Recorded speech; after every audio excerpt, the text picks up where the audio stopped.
Assalamualaikum warahmatullahi wabarakatuh. Wadia balad ATE official di mana wae ayana. Alhamdulillah wa syukru ala ni'amillah.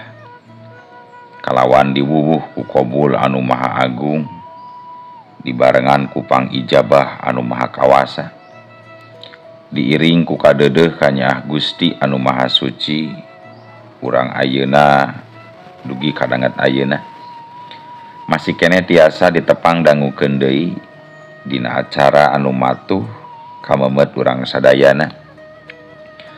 Nyatana dina pagelaran dongeng Sunda jejer carita gara-gara munjung. Ayeuna kantun bagian anu ka 40 genep nanya pamiarsa. Ieu dongeng mangrupikeun buah karyana Kang Rudiansah ti Palihan Garut. Kangge Kang Rudiansah ngahaturkeun rewu nuhun laksa ketik kabingahan.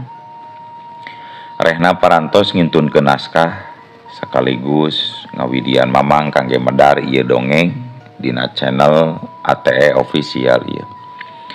Atuh sumangga kanu teu acan subscribe geura subscribe heula.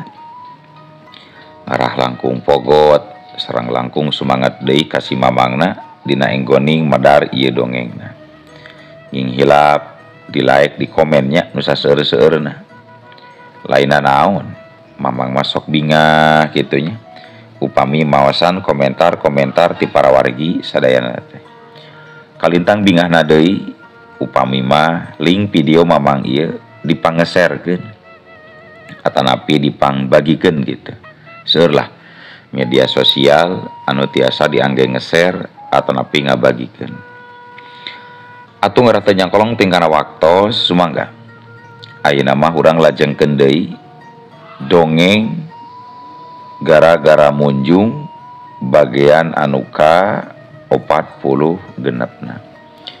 Kumaha salajengna sorot cekopina betot simutna paganeula tali kolorna bisi morosot merezel morozol uzel-uzelan di tengah jalan tumpak dong dung tes.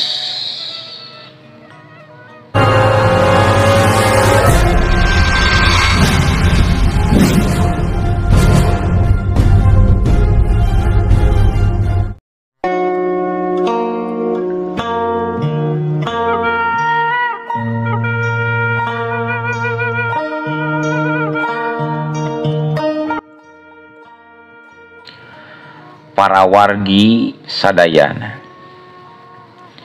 langit di awang-awang mimiti angkep lantaran mega hideung geus ngahalangan deui sinar panon poe anu mimiti luhur kayaan jiga nu arek turun hujan. Tapi dina kayaan keur kitu teh tembok di hiji jalan pilemburan aya nini-nini jeung aki-aki keur lalempang duaan. Kalayan jadi bahan perhatian pikeun warga anu kabeneran pasaran log jeung maranehna duaan. Jeung eta dua jalma teh tetela tayalian ti Mbah Berod geuningan katut maurat anu tereh tepi ka tempat anu dituju. Mbah Berod sajajalan teh ngadon kukulutus we sabab loba jalma anu merhatikeun kana beungeutna. Dumeh Berod jeung tarangna nongnong bibirna rada nyingsat sabeula. Atuh puguh we keur anu karek nempo mah tangtu sarieun jeung aneh nempo Mbah Berod. Haram jiada jalma-jalma baru marolong wae ka aing maurat. Dumeh beungeut aing goreng patut meureunan cek Mbah Berod. Lempangna bari ngajingjing linggis besi putih tur panjang. Pakarang anyarna anu ampuh sarta lila menang napaan salila di Gunung Halimun. Teu kudu diwaro nu kararitu patut Pak Berod. teu parenting teuing marina oge ngaladenan anu kitu patut. Ayeuna mah pentingna urang bakal tere nepi ka tempat tujuan deuleu beron.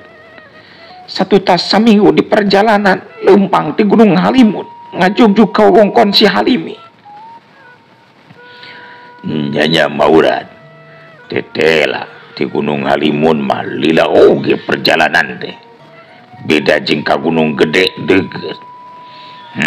Itu tuh pesantren si Halimi teh tuh ngajegir kene Maurad.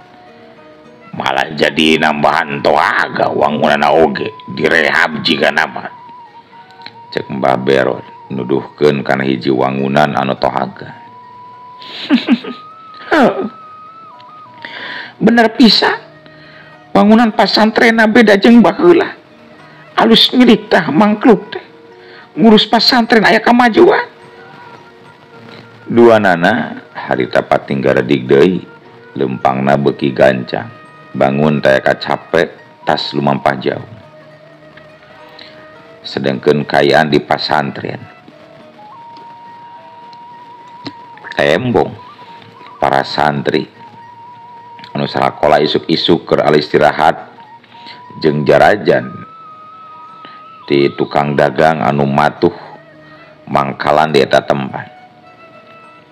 Ongkoh deui ayeuna mah aya kantin tempat reureuh jeung barang dahar barudak sakola mun isuk-isuk can dalahar ditungguan ku bituti. Ngan dina kayan keur kitu barudak anu keur ali istirahat teh ngadadak pating rarenjak. Waktu kadatangan ku dua jalma karolot bari terus sesumbar ka Mama Kiai Halimi. Datang-datang teh lain uluk salam tapi ngadon amek-amekan. Leuwihna ti eta kabeh ngarasa paur waktu nampo Mbah Beron nalika sesumbarna teh bari ngadon muter-muter linggis panjangna. Wakyuk bang baraan di antara pating berbetna santri-santri pasantren anu ali istirahat laju lumpatan. Awewe lalaki pating koceak, pating jelerit anu parang kabeunangan mah ku linggis nambah Beron. Pelangking cerit bodak santri nu kabeunangan terus tarubuh kana lemah. Bari pating pelangking nahan kanyeri. Alatan kababuk awakna kulinggis nambah Beron. Malah anu kabeunangan sirah nama langsung harita kene kapaehan. Kabayang sirah didagor kulinggis anu dijieuna tina beusi. Tangtu we matak bejad atawa tatu di jero. Komo deui ieu sirah budak. Tindakan Mbah Beron bener-bener geus katumpangan ku iblis. Halimi gerak keluar si lain setan. Ye dewek si Beron datang gerak bagiakeun mun teu gancang keluar murid-murid sia kabeh malodar deureuh Halimi. Keluar si Halimi, keluar. Cek Mbah Beron hiji jalma anu memang geus taya rasa kamanusahaan. Teu kirem-kirem talengas jeung kajem tindakanana. Maurat katingali seserian nempo jalma lumpatan teh. Bungah bisa dipikasieun ku jalma sejen. Sedangkeun di jero imah kabeh pating rarenjak kaget aya nu sesumbar di luar. Kabeneran keur ngobrol jadi weh kaganggu. Masya Allah, Mama, saya eta di luar. Sada ngakukeun Mbah Beron anu sesumbar teh Mama. Barudak deui pating koceak. Cek Bu Hajah Imas jeung Nya Ajijah langsung rawah riwih harita teh bari ngaleper. Bener bisa nambu Mbah Beron anu sesumbar teh. Omatnya cari king di jero tong aya nu kaluar. Mama jeung Jang Asep we nu kaluar mah nya. Tapi Mama geus tong zalembang Mama gaduh Jang Asep tang moalna naon sakali deui omat cari jing di jero tong kalaluar. Muhun ambu kali Nyai tenang we Insya Allah abdi sarang mama mual nanaon. Mangga mama, urang payunan eta dojal mi teh mama. Mama Kiai Halimi saterusna mah dibaturan ku Jang Asep kaluar ti jero nyamperkeun kanu keur sisumpar. Kaget duanana sabab barudak pasantren loba anu nalambru rubuh dan luhur lemah. Reet kanu duaan Mama Kiai Halimi gogodeg. Bagia Mbah Berot. Kamana bae geuning karek nongol Mbah, cek Mama Kiai Halimi. Mbah Berot tembong seri sinis waktu ningali aya nu bijil ti jero imah duaan. Tapi beri langsung mendelik sapasang panonan teh. Mane teh ngarep kedatangan dewek kali ini. Angger we beungeut teh si laing mah teroba-roba deuleu Halimi.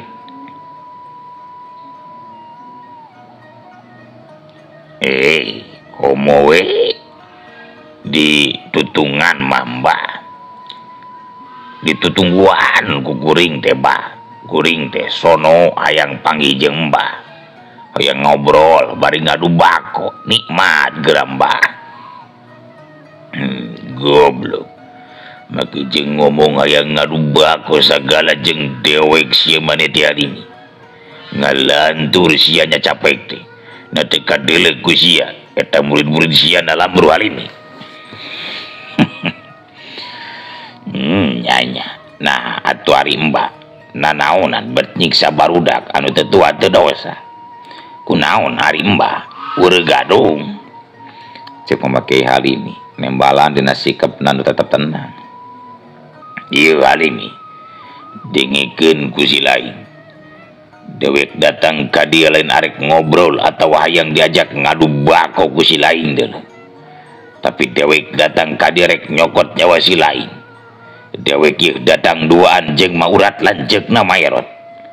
Jadi sia montong tenang-tenang ngomong ngacapruk ka mana karep. Angguran mah geura tatan-tatan diri rek modar ku leungeun dewek si Halimi. Duh, ari sugan teh Mbah teh arek ngobrol terus ngadu bako jeung kuring. Dumegeus 11 tahun detebu. Ari pek teh geuning kitu pamaksudanana. Iraha Mbah arek elingna. Hayo we ngagugulung ka gorengan. Geura eling ieu Mbah geus golot anu kari nunggu dicabut umur. Panas jeung Mbah Berot dina waktu harita sabab ku Mama Kiai Halimi ngadon di pepatahan. Hei Halimi, sacan dewek males bati ka sia. Dewek cadu kudu modar ayeuna-ayeuna deuleu.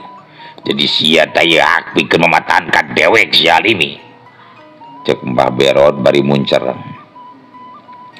Jang Asep anu harita jempe bae bari merhatikeun ka Mbah Berot terus ngupat dina jero hatena.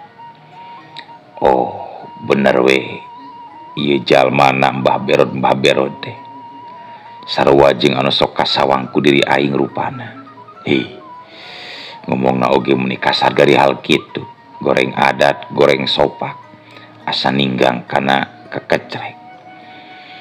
Cek Jang Asep dina jero hatena. Mbah Berot kadenge nyarita deui. Bari nyelang panona muraleng ka Jang Asep. Saeta dewek jadi inget deui ka hiji budak anu baheula kungsi diparebutkeun ku para ziluman ngaranna si Asep. Aya keneh kitu eta budak teh di dieu Halimi, cek Mbah Berot. Nya aya keneh Jang Asep mah di dieu Mbah teu ka mana-mana. Eta budak eta betaheun cicing di dieu. Tapi hari kituna arek naon Mbah Berot bet nanyakeun eta budak, cek Mama Kiai Halimi malik tumanya ka Mbah Berot. Nya dewek hayang neuleuh we kumaha geus gedena eta budak. Kumaha rupana eta budak anu cenah bakal jadi jalma nu hebat.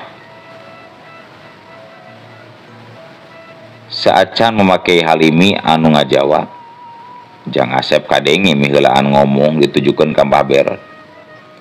bagia Mbah ieu kuring jalmana anu ku Abah ditanyakeun. Tapi cobi atuh nyaritana ulah kasar teuing kitu Bah. Meuni sia aing jeung goblok. Ajenan atuh guru kuring eta teh Bah.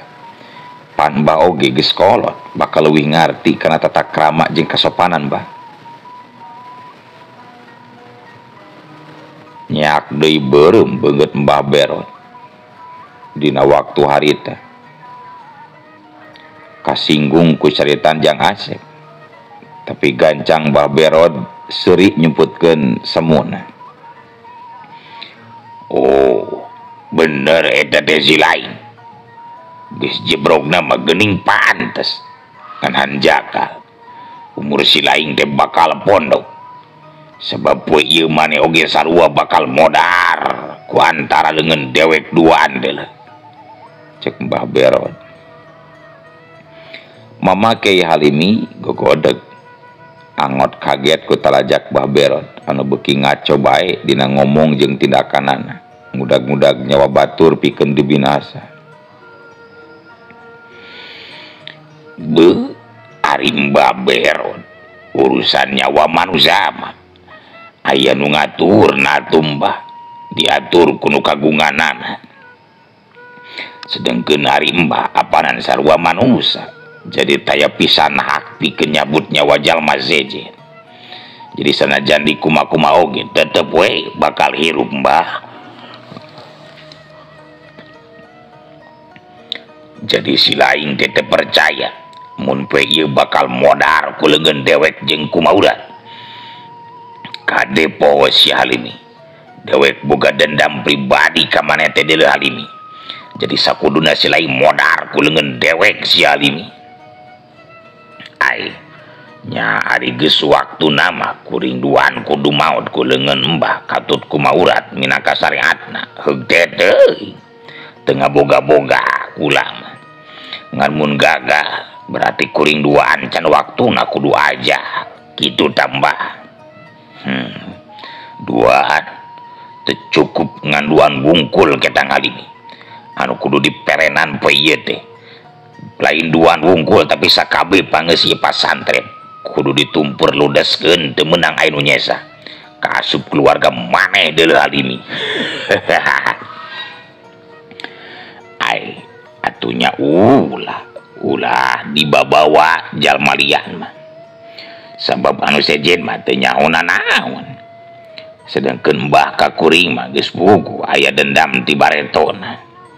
Karunya atuh anu teu tuah teu dosa mah ulah ngadon rek dibawa Mbah. Mama Kyai Halimi bari ngareret ka palebah barudak santri katut guru khusus sakola anu keur merhatikeun kana eta kajadian. Bituti tembong meuni nyempot di jero kantin. Memang bener. Tapi kesalahan maneh geus nambahan deui deuleu. Gara-gara maneh dewek dipecat jadi senopati ku Nyi Blorong anu sieun alatan maneh bet deukeut jeung Ratu Kidul biangna deuleu. Sarta ku ayana eta kayaan dewek jadi teu bisa deui narima pasien anu hayang munjung. Eta kabeh memang gara-gara tindakan ilaing deuleu Halimi. Jadi wajar mun sapangeus ieu pasantren katut keluarga si lain nyiru tanggung jawab karena tindakan maneh salila ieu. Ngarti si lain Halimi. Cek Mbah Berot beuki sangeunana dina cumaritana teh. Maurat bangun anu kesaleun lantaran Mbah Berot ngadon paloba-loba carita jeung musuh. Tibatan buru-buru ngelakukan tindakan. Stroke. Maurat gancang ngalengkah maju ka hareup terus muncereng ka Mbah Berot sarta morotot ka Mama Kyai Halimi. Ari maneh ngadon ngobrol arek iraha musuh ditindakna Berot. Hei, maneh Halimi. Geratatan-tatan sia maneh kudu kojor ku leungeun dewek si Halimi. Ceuk Maurat bari gancang ngarapal elmuna pikeun ngahimpun tanaga jerona terus dipuseureun kana leungeun katuh. Hiu kupus. Laju sanggeus ngarasa kumpul tanaga jerona kana leungeun katuhuna, Maurat langsung ngadorongkeun leungeunna ka hareup. nuju ka pelabah Mama Kiai Halimi anu keur ajeg ieu gugus deus. Sarta saterusna kakuatan tanaga jero dina jarak jauh anu dipentangkeun ku Maurat teh langsung nembrag kana badan Mama Kiai Halimi. Panggil cari jeung. Mama Kiai Halimi waktu katembrag ku kakuatan jarak jauh na musuh. Langsung ngabangkieun ngacari jeung mundur ka tukang dibarung ku sumengir nahan kanyeri. Maurat tembong geus arek mindo deui nibankeun panarajang jarak jauhna. Ngan kujang Asep gancang dipapag yuk des. Kekuatan jarak jauh masing-masing terus bantrok. Dua leungeun dina jarak anu anggang tilu lengkah harita silih dorong ngabalukarkeun kuda-kudana Jang Asep saeutik rada ngagengsar ka tukang kadorong ku kekuatan lawan. Sedengkeun Mbah Berod nempo kitu maena oge teu cicingeun. Gancang ngalakukeun tindakan ka Mama Kiai Halimi ngirimkeun panarajangna dina jarak jauh ieu gugus deus. Mama Kiai Halimi gancang mapag panarajang lawan sarta antukna di eta patempatan teh jadi aya dua bagian lumangsungna tarung ngadu kakuatan tanaga jero. Jang Asep ngalawan Maurat, Mama Kiai Halimi ngungkulan kakuatan Mbah Berod. Barudak santri anu sakuduna mah ngararuskeun deui sakolana harita ngadon caricing ngabandungan kana eta kajadian. Pun kitu deui guru-guruna teu nararuskeun deui ngaguruanana sabab kacurung ku rasa kapanasaran hayang ningali kana eta kaayaan. Maurat katingali nambah daya kekuatan jarak jauhna sarta didorongkeun ka pelabah Jang Asep. Ieu gugus deus cari jeung. Jang Asep ngajarig jeung salengkah ka tukang. Maurat ngaranjung kaget. Maurat terus ngagerendeng ngomong sorangan. Ija jakate kuduna mangajengkang uta getih. Kadorong ku kakuatan jero ai. Tapi aneh. Maneh nangan ukur ngajarig jeung salengkah ka tukang. Ibu dak tetela mibanda daya kekuatan badan anu hebat. Cek Maurat anu masih ngemuka kaget. Sabab rek teu kaget kumaha Maurat mentangkeun tanaga jero teh kawilang meh sapinuhna diketrukeun. Jeung mun ninggang ka jalma sejen mah anu jadi lawanna geus pasti bakal ngajengkang rubuh bari uta getih kadang terus paragat nyawana. Maurat nyokot regang awi anu garing dina taneuh. Laju ngagerenyem mapatkeun jampe pamakena. Sarta kajadian satuluyna memang matak aneh. Regang awi anu garing dina leungeun Maurat ngadadak robah jadi langgir hideung anu gedena sagede dampaleungeun. Celeng torolong. Eta langgir hideung teh terus ngagajlang turun. Bari norolong nyamperkeun ka pelabah Jang Asep. Buntutna anu ngelik ka luhur bari ngandung racun geus sayaga pikeun dipake matil. Jang Asep sadar kana kayaan. Memang manehna harita keur nyang hareupan ilmu sihir. Ku kituna gancang Jang Asep maca jampe pamakena pikeun ngahalang ilmu sihir anu dipentangkeun ku nu jadi musuhna. Kaget di bae Maurat harita lantaran langgir hideung waktu geus deukeut kana suku Jang Asep teh ngadadak kandag sarta wujudna robah jadi awi garing deui. Si Asep bisa ngabalikeun sihir aing geuning, cek Maurat bari molohok meh teu percaya kana eta kanyataan. Tapi kakagetna Maurat teu bisa lila gentak ngawatek ilmu sejena anu leuwih ampuh.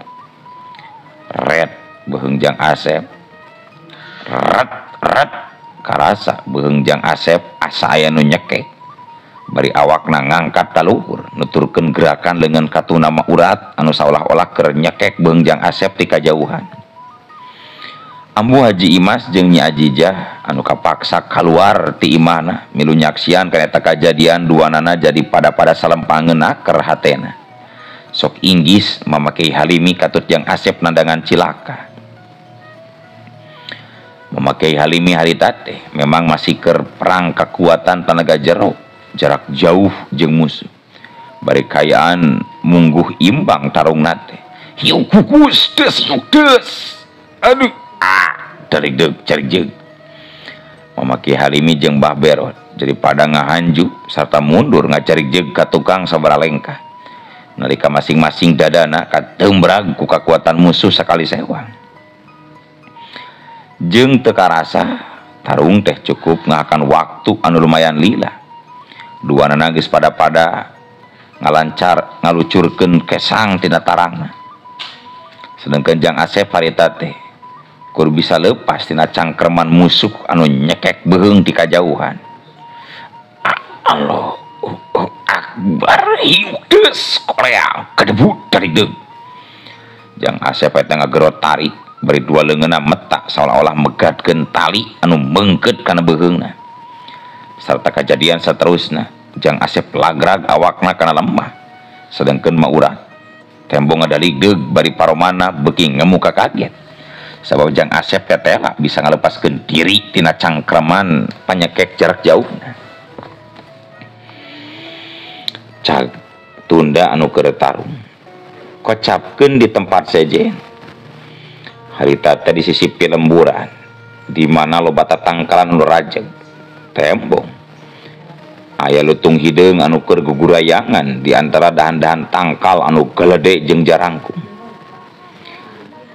Jeung eta lutung hideung teh nyaeta Nyi Boroswati Ningkir teh anu masih nandangan Supata tinu jadi bapana.